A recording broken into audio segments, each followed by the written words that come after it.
Fitness Pro Mentor community, welcome to another episode of the Minds on Muscle podcast. Glenn and I are excited because today we are going to talk about your prospect's journey.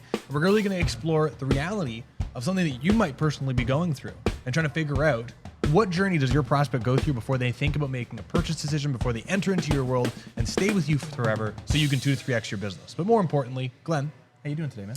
I'm very good. I'm excited to talk about this one. I think we, on the podcast, have talked about a whole bunch of different things as it pertains to growing your in-person personal training business. And I think we're at a point now where we're starting to take some of these big ideas and concepts and starting to look at how they fit into the trainer's timeline is going to be really, really beneficial. So even if you haven't seen all of our other podcasts, don't worry about it. There's still going to be a lot of relevant information for you. However, if you've been following us for a while, you're going to get to see a lot of how all this fits together, maybe over the course of days, months, perhaps sometimes even years for some people. I think it's important to recognize that this episode is called Your Ideal Client's Journey. And the reason why that's really important is that your ideal client are going to have very specific journeys that are going to be different than someone that's just meeting you at Lululemon for the first time.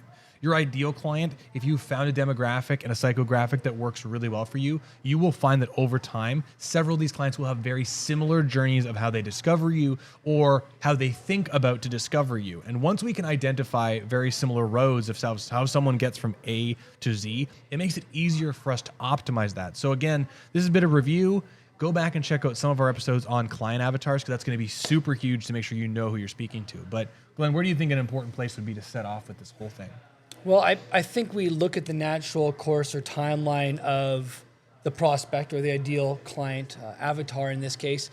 And the first place we want to think about is when does the thought first enter into your ideal target's brain that maybe they have a problem and it's costing them something and they don't like how it feels anymore. So there are going to be different, we'll call them like temperatures almost of relationships, right? Super cold ones that you might have with a potential client, ones that are a little bit warmer than ones that are really, really hot. Chances are people that are cold leads or colder relationships, they might have a problem, but they don't even know it or they don't see it as a problem. If you're like me and Brandon and you're with people who have pain and discomfort and it's costing them quality of life, these people might be walking with a limp or they might have some discomfort, but they're like, oh, it's a part of life, it's aging, I got nothing to worry about here. We as the exercise professionals know that could be the first sign that something not good is going to happen down the road. So to us, we can see you might want to consider as a problem person, but they might not see that. And then the next step of that is these people start identifying, hey, maybe this hip pain I have, this discomfort is a little bit of a problem, but it's not a big one. I don't have to worry about it too much. It's a part of aging. Sure, it's costing me a little bit, but it's not too urgent. I'm not too worried about it. I'm not too frustrated about it. I'm not too angry. I'm not too insert emotional word here. And then we get to the big one, which is the ideal, your ideal client, prospect, avatar. They've got a problem, and now they're acutely aware this is costing me something. Maybe that hip pain has turned to such discomfort that they can't bend down and do activities of daily living anymore. Maybe they can't play with their grandchildren, and maybe that's frustrating or upsetting them. Maybe they can't even get up and down off the toilet without excruciating amounts of pain, and they're recognizing, man, I got to do something about this now.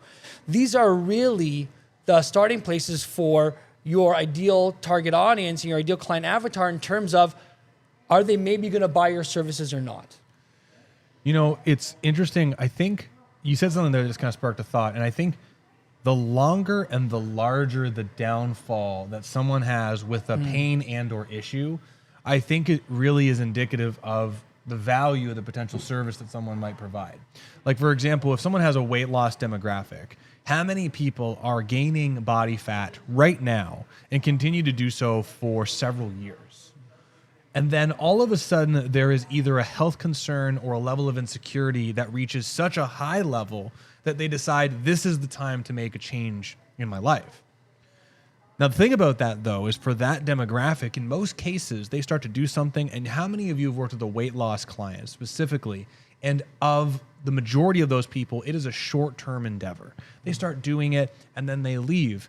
the value of the people that continue to leave, the value of what you provide service-wise, and the value of them continuing that course, it's not lining up. And that's why they go back to the other life, because the level of sacrifice and discomfort is not quite there. But I'll tell you what, if someone has a pain issue, an aging issue, a disease issue, like Glenn was saying, a hip issue, there's a lot of value there. And sometimes, and this is one thing we've seen here at Strata, we are coming up to our 7th year of business, like almost on the dot in 8 days. Very excited about it.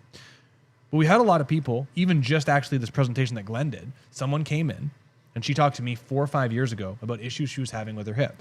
And we talked about it and we spelled it out, and she was very clear that she was concerned about X, Y, and Z things happening. And if she doesn't take care of it, she's going to slow down and not be able to play with her grandkids because they're getting older. And that problem, we decided on that day, was not the day to move forward on that. But we had that conversation. It's 5 years later and she's older, and you can imagine that thing has deteriorated a bit more. She's now had a few hip surgeries, and she's further along that pain continuum. Not necessarily physical pain, but emotional pain. And now she's seen over 5 years that the trajectory of this thing, if she doesn't take action, is starting to go down a little bit more, a little bit more. So now we're in this interesting place where we're seeing a higher level of value for her because she's realizing this is going one direction. I have evidence that it's going this direction. Yes, that thing was expensive, but if I started that expensive thing 5 years ago, I'd be further ahead now, and now I can see the value of it. Not an optimal purchasing decision, but the truth is, for this individual, this could be the time that they make a lifelong investment into exercise and resistance exercise. And I think it's really cool. And this is where, for you, marketing and messaging has to be consistent at all times, because it's for the right person at the right time. And that right time might not be today, but they need to consistently see they can trust you because you're there. I think this is really where the consistency in marketing becomes such an important thing. Because once the person or this ideal client of yours has identified that they've got an issue, and more when they're in that warmer, hotter end of things, they're going to be consciously and subconsciously keeping an eye out for potential solutions to their problem, whether it's they start following Instagram pages or Facebook pages or YouTube pages of people that seem like they might know how to solve that problem for them. Or when they're at a party or at a social gathering, they hear a friend talk about their personal trainer they've had so much success with, and all of a sudden, maybe that curiosity wouldn't have been piqued a year ago or 6 months ago or even a month ago, but because they've now transitioned to this place where this physical pain or emotional pain for them has gotten so bad and so terrifying for them that they're like, maybe I should start speaking to this person too.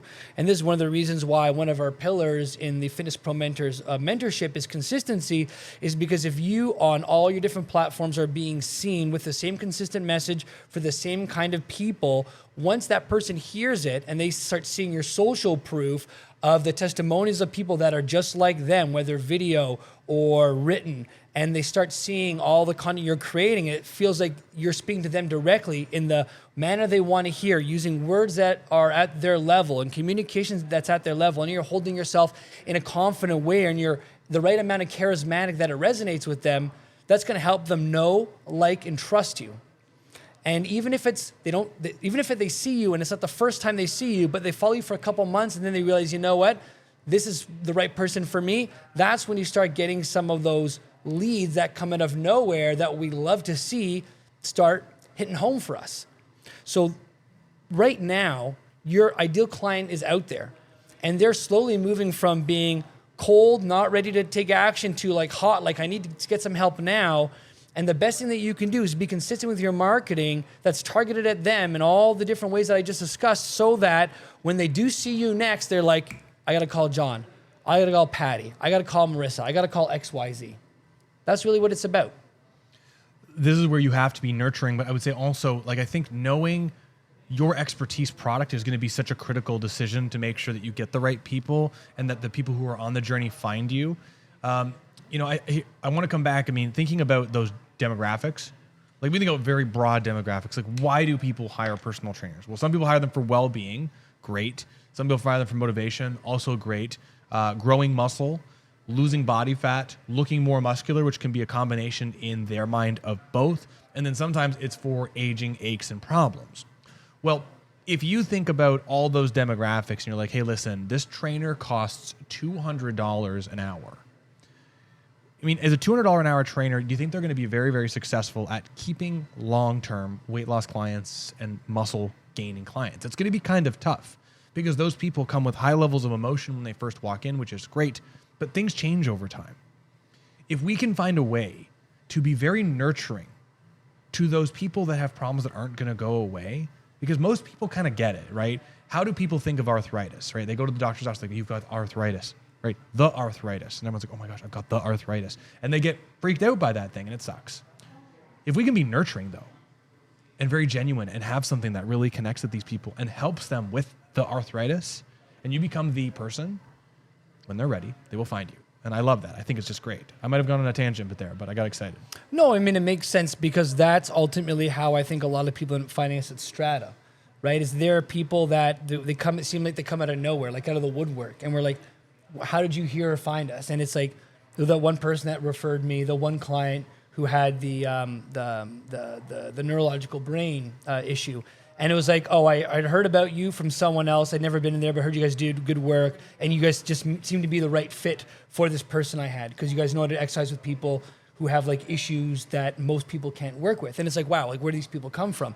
But that's kind of like the long tail of the marketing that you developed, 7 years ago when you first started putting together Strata. And now like myself, Chris, Eric, Lucy, and I know there's one more guy, I think Taylor. Is that the only one I didn't forget? But the rest of the team is now helping build towards, right? It's like it makes total sense, right? It's like we're all kind of going in the same direction and trying to help all these different people. So yeah, it's so important that we get all this stuff on the same page. So it's not tangential at all. It makes total sense.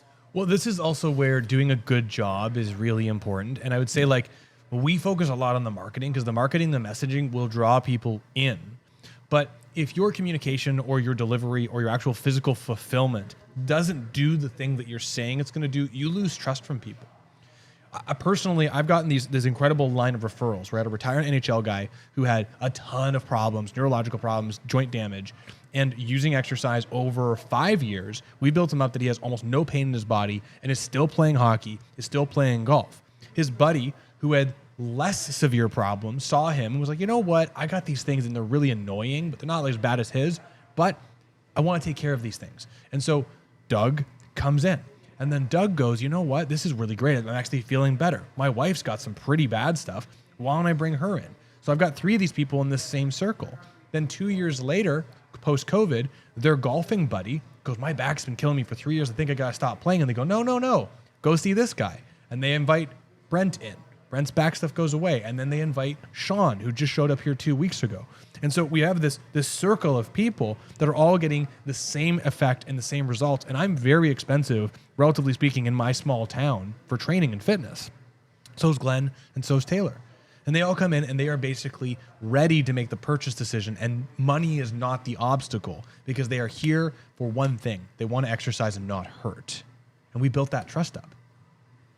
So the thing is with the prospect journey, though, it's just like you want a hamburger. Want a hamburger? Where do you go? I don't know. What kind of hamburger? There's so many different places. Well, where's the go-to place to get a hamburger? Oh boy. I mean, I guess it's funny because the one place that sticks in my mind is McDonald's, because they've been around for so long. They're very, very consistent, and I can always rely on them to have it the way I want it to have done. See, this is the funny thing, right? And then this is the thing, and this is the trust that McDonald's has built. Everyone knows McDonald's is terrible for you. Oh, yeah. Everyone knows McDonald's has not good stuff in it. But you also know that if you go to McDonald's, you know you're going to get the same kind of hamburger every single time. So you have this trust of this crappy quality. You would almost rather, I would bet, go to McDonald's to know what you're going to get than go to something called a Fresh Burger, which is a brand new place that just opened up, even though they might have fresher, better products. Because most people are like, I want a hamburger. Do you gamble on the thing that you've never heard of before that has absolutely no reputation that could be better? Or do you go to the place that you've heard of a bunch of times and you know that might have lackluster quality? Now, what about if we could mix the two? What if you had that higher level quality and you could build trust up to know that you have the higher quality and quantity and consistency? And that's where you start to get the prospects on their journey finding you, right? Do you want a hamburger? I'm going to go to McDonald's. Why? It's crappy. Yeah, but I know what I'm going to get. Okay. No one knows what they're going to get with most trainers. It's a crapshoot. It's the McDonald's in the fast food industry, right? What do most personal trainers do? They whistle blow. They make you do the same squats. Most trainers are wearing hats backwards with short shorts nowadays, posing and flexing while they're doing it, taking videos for Instagram. And in reality, it is creating distrust in the consumers. You need to be better. Anyway. Love it. So we started with these different levels of interest in solving the individual's problems, right? They've got some sort of pain, physical pain or emotional pain that's tied to something, and they are either wanting to get it fixed now, thinking about it, or they know they got to get it fixed. And now we're talking about how they see you and they found you. So let's say they found you and you're talking to them and they've come to meet you face to face. What happens next here? Well, when you think about yourself in a selling situation, how do you feel? Have you ever gone to buy a car before? Or have you ever gone to make a purchase from somebody? How do you feel? Now, if you're anything like me, my first thought is this person's going to try to sell me something, especially if I don't know them very well. Most times, if you're going to go buy a car, unless there's a particular car brand that you're infatuated with and you have a pre-existing relationship, which is not very many people, you're going into your car dealership and you're thinking, I want to get a car, but I want to be taken for a ride. I want to get the best price. I got to shop around. And what do? You go in there, you protect your information, right? You're playing it straight. You're stepping into a role. Quite often, if people are going to be coming to see you, if they don't know you that well, they could be in that same place where they acutely know I'm going to sit down. This guy might try to sell me 20 sessions, 30 sessions, 40 sessions, and I got to be ready to fight back. Or if you've done your marketing correctly and you've been nurturing and you're confident in what you do and you've got a very ethical selling system, you might be able to have that client come in there and actually feel really, really comfortable sitting down and talking with you and being very open and discussing their problem. Because listen, this is probably not going to sound as a surprise to anybody. People who are emotionally charged with an issue and they want it gone, that's going to change some ways in which they act and how they think, especially if they're going to a selling situation. So if you can be that personal trainer, that exercise professional, that every step of the way can make people feel comfortable, make them feel open, can nurture them along, show them how you can be the solution to their problem, what you can do is actually take somebody who might even come in a little bit more guarded, more reserved, more worried about what's going to happen next, and make them feel so comfortable and at peace that they give the information that you need to help them make a choice about whether you are a good fit or not. So there's a lot that really goes into this selling situation rather than trying to convince someone to buy, which is, I think, what we're all taught when we go to a lot of these big box gyms. At least that was my experience too. How do I make this person feel so comfortable? And how do I communicate with them at such a level that they are really articulate with what their pain is costing, their emotional pain, maybe tied to physical pain? And how do I now take that information and show them how my services and what I can do can be the exact solution they need to solving their problem? And how can we move together amicably so that everyone wins? Even in, I think, Glenn, you said something great there. I mean, and I think when you think of people, you have to build so much trust that they give you the information. Mm-hmm. I did a little video in the Fitness Pro Mentors group, if you're listening to this in the future, on 3 quick sales questions to help increase value. If you were thinking about how can you make sure that people feel comfortable to give you information, the best way you can do that is by asking better questions. Like, that's just hands down asking better questions. If you want to nurture someone, make someone feel really good and really happy about talking to you, they're going to ask you questions. The most salesy, high-level executive person is going to be like, well, what do you do? Can you help me? You go, you know what? That's a great question. I would love to see if I can help you. I've helped people like you in the past, but I'm not quite sure. If you don't mind me asking, what kind of things have you tried? What are you hoping I can do for you? And then once you start finding out these things, asking more questions is where you will build more value. And this will help the prospect along the journey, because truth is, if you ask really good questions, you can pull them, or they can take themselves rather, from cold to warm to hot level interest. And this is where, honestly, if you go to Google and you Google search Sandler pain funneling questions, you'll find a list of questions. And if you follow that list, you can get some very powerful information just by asking those questions strategically and softly. You got to get better at asking questions. And this is where, right? Because how many times have you had this, right? You're at a party and someone goes, hey, Glenn, thanks for helping me. We're good friends. My friend over here has got some back pain. Can you tell them how you could help them? And you're like, son of a gun. Right? We're at a party. They got drinks in their hand and they want me to force the idea of what I do down their throat. Well, like Glenn was telling one of our clients, you can't paint yourself into their picture. And they go, well, yeah, well, Glenn, what can you do for me? And you go, that's a great question. I have no idea. I mean, if I could help you, what would you hope I could help you with? And then all of a sudden, that reverse and that question opens up a doorway. And those questions continue to go down the road. Because they might come in and they might be a cold lead at the party with a beer in their hand, but then you can take them along. And that creates an opportunity for you to open doors. Opening doors, helping people. That's what it's all about.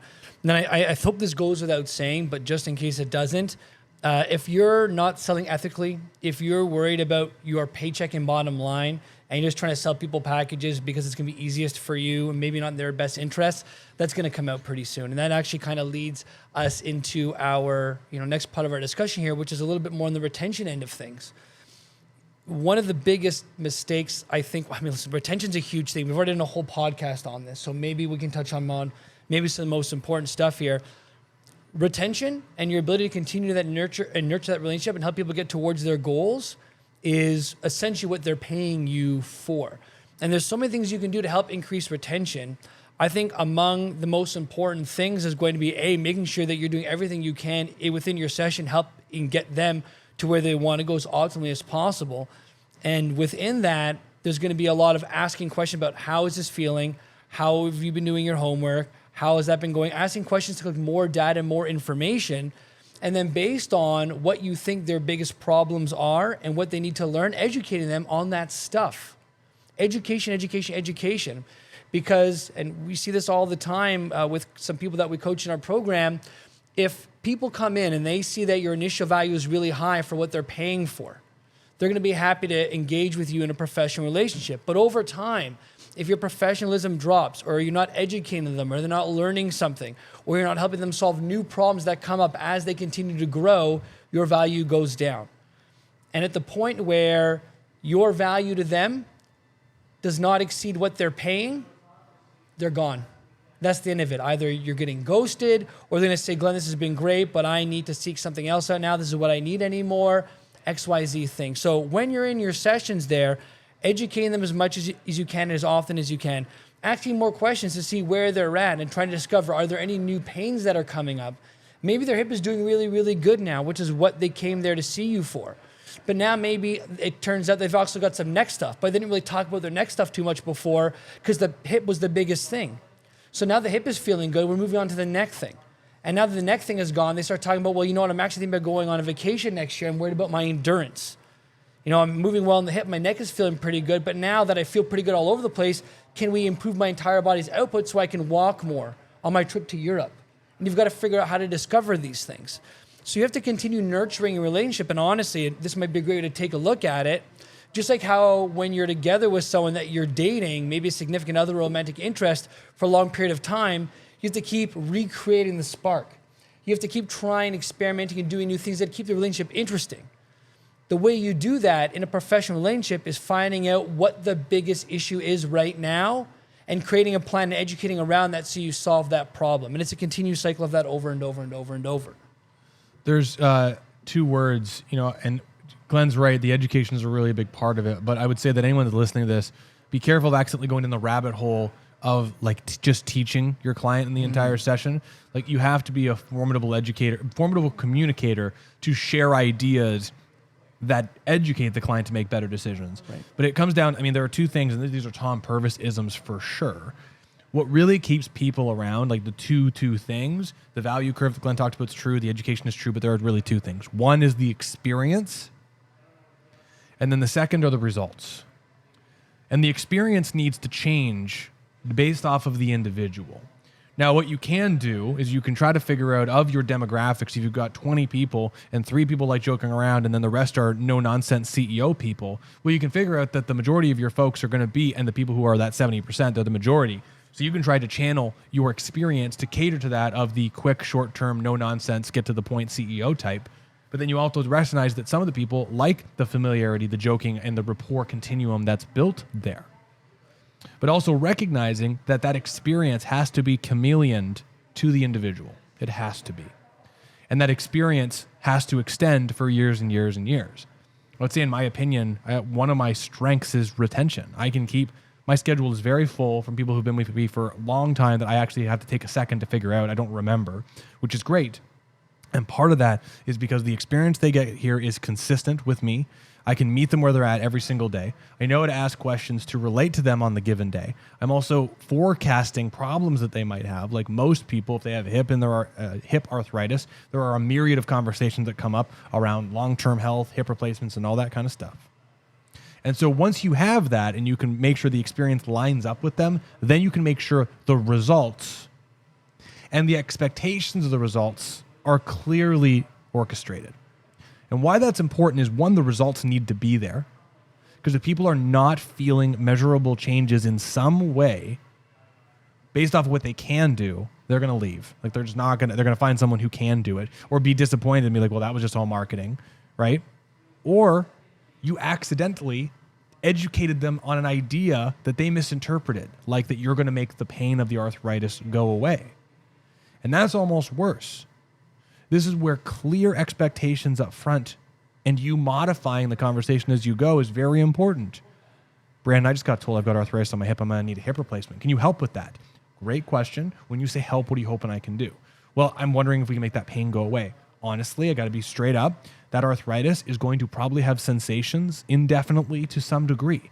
But what we can do is we can build up the strength around it, and we can build up the strength near it to make sure it has the highest amount of support. We can make sure the shock absorption of the muscles is adequate for the missing structure. We can build the stability and the strength up, and we can slow down deterioration and wear and aging of it as fast as possible. If it still hurts a little bit, but it's a lot stronger and you can keep doing the stuff you like to do, would that be a win for you?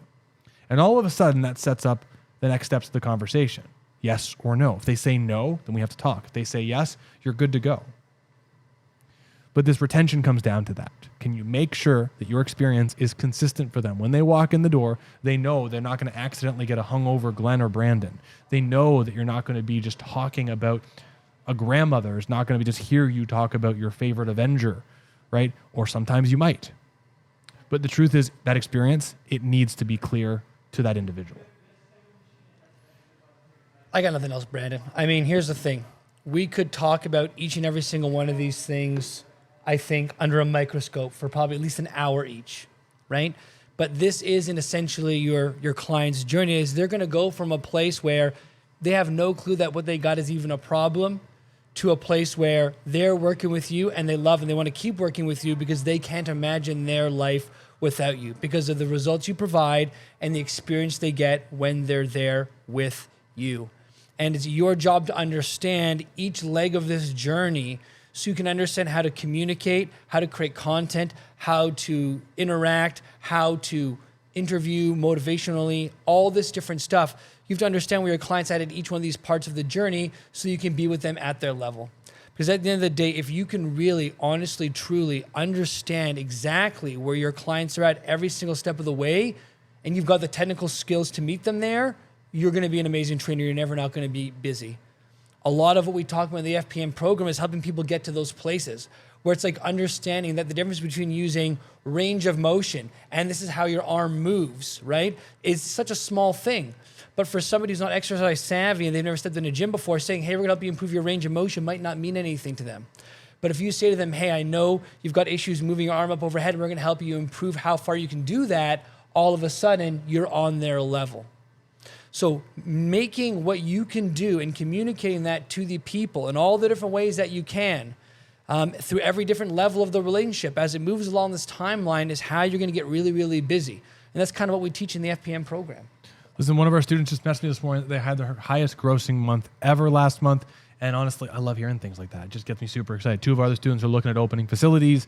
I mean, honestly, you can do whatever you want, and we're trying to do everything we can to help you out. Listen, if you're a trainer and you want to just make more money, get first 10, 15K a month, you want to open your own studio, send me a message, and I'd love to see if I can help you out, because I'd love to help some of you with some personalized feedback around your website or your social media content to see what you're doing wrong, if we can make a change there, because some small changes right off the bat that can help you out. I love it. But Glenn, what's your pick of the week? My pick of the week, this is a tough one, but I'm going to say it's going to be an interesting one. I don't think we've talked about this too much, but it's going to be sales and communication role play.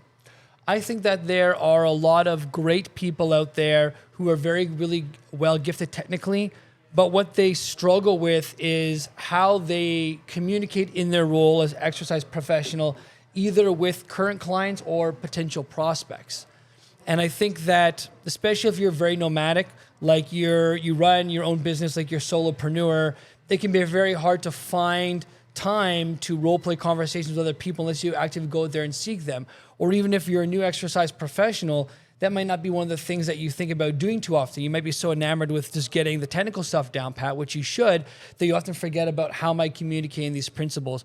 So I think there's something to be said about role playing back and forth with somebody. How is this communication sounding? We do this at Strata a fair bit, I think. We even did this in our last internal meeting where you said, like, Glenn, I say, hey, Glenn, how much are you? I hear you can help with pain discomfort. What's your price point? And we role played what that would look like. And even just after 5 or 10 minutes, we were even able to tighten up what I was doing a little bit more, despite having done that for the past 5, 10, 15 years of my career as an exercise professional. So I'm going to really suggest that if you are someone where you think communication is something you can improve, look for someone else who also wants to grow and start role-playing back and forth and ask yourself, like, the way am I communicating right now with someone who's never heard of me before, doesn't even know what exercise is? Are they going to benefit, or are they going to understand what I do, or are they going to feel comfortable and feel warm and friendly with me the way I'm communicating? And do that back and forth, because it's great to learn information, but as the great Sandler said, you can't learn to ride a bike in a seminar. You got to go out and practice a lot of this stuff before it becomes really crystal clear in your repertoire of skills. Got to practice it in a big, big way, for sure. Yeah. Love it. Brandon, I'm going to throw it back to you. Your pick of the week is the... So I'm going to pick our new machine, but I want to explain why. One of the things that I've been really excited about, and huge kudos to Charlie McMillan and Jacques H. Newell-Taylor for kind of pushing me and making me think about things differently, and the Evan Pycon episode, which second pick of the week, the episode I did with Evan Pycon and Jacques just on the beginning of August. Absolutely incredible. It's really, really great. I was out of my wheelhouse because those guys are super brilliant, but there's some really cool stuff that Evan's working on that will be revolutionary, and we will be bringing into this gym, and I'm super excited about it. But assessment data and collecting data that helps you and also gives the client experience is something that's super important to me. I'm trying to get away from relying on just range of motion and flexibility assessments and try and get more physical personal training style assessments that feel good and the clients get it. We recently just got a new Kaiser functional trainer. It has a peak force measurement and then a percentage of peak force measurement right beside it. And I got to say, like, it's just been, even playing around with it, we got it just on Thursday and it's Wednesday, Tuesday now. It's only been on the gym floor for 4 days. It's already been game-changing for a lot of clients because, one, they can see how much force they're producing in a controlled setting from one side to the other. They can see their peak force from one side to the other. And then as they start to fatigue, they can, in real time, see the percentage difference from how strong they were to where it drops. It was incredible. I actually had this NHL guy I spoke about earlier in this podcast. We were working on his trunk rotation, and he was feeling something weird in his back. We did some potentiation exercise. It felt a lot better. And I said, hey, let's try something out here. Here's a weight. We're going to do 20 reps on each side. Go as hard as you can on each side. We'll make sure you catch your breath so that's not an issue, and let's see how you do.